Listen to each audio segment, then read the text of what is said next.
J'aime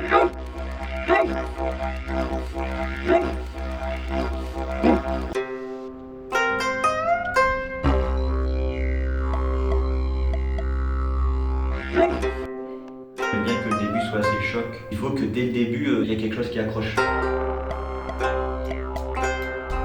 Qu'est-ce que c'est pour toi le mensonge? Et le mensonge, une façon de se protéger. Ça peut être aussi un moyen de raconter sa propre vérité. Le mensonge et la tromperie, c'est comme ça qu'on a été élevé et Albus était très doué avec ça. Mais à un moment, cette phrase m'a marqué, je dis tiens, elle me correspond, elle est un peu comme je suis. Qui est-ce qui ment mieux que moi? Un acteur professionnel. Quelqu'un qui a l'habitude de jouer des rôles. Une fois avec un ami, on s'est amusé à faire croire que j'étais le véritable roi Arthur, qui avait vraiment bu le sang du Christ et qui du coup avait 2000 ans. Et il y a eu un doute dans l'œil des enfants, ils font oh non, mais tu voyais au fond d'eux que... J'en ai pas beaucoup de souvenirs de moi, même jusqu'au collège. J'ai l'impression en tout cas que toute cette partie enfance, je l'ai un peu vécue à demi somnolent.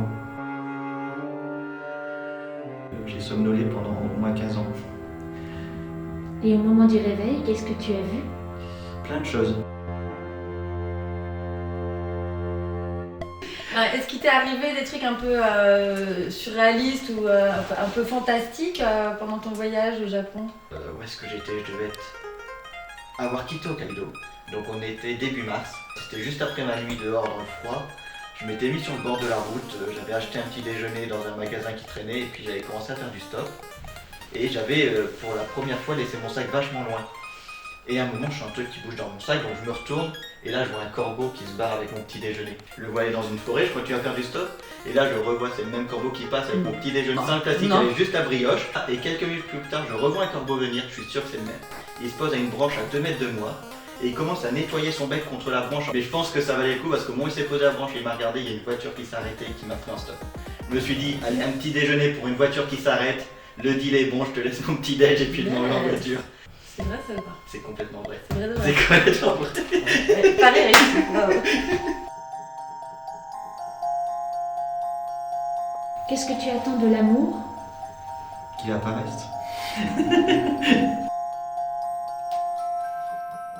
J'arrivais dans l'école de mon village, une des dernières écoles où c'est un prof pour toutes les classes.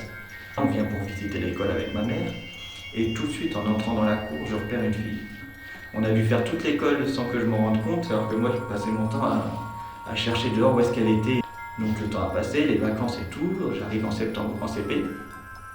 Et très rapidement, elle est venue elle-même vers moi, on s'est mis dans un coin et à partir de là on sortait ensemble en CP. Un espèce de coup de foudre très très tôt. Moi j'ai trouvé la personne avec qui tu vas faire ton voyage en fait.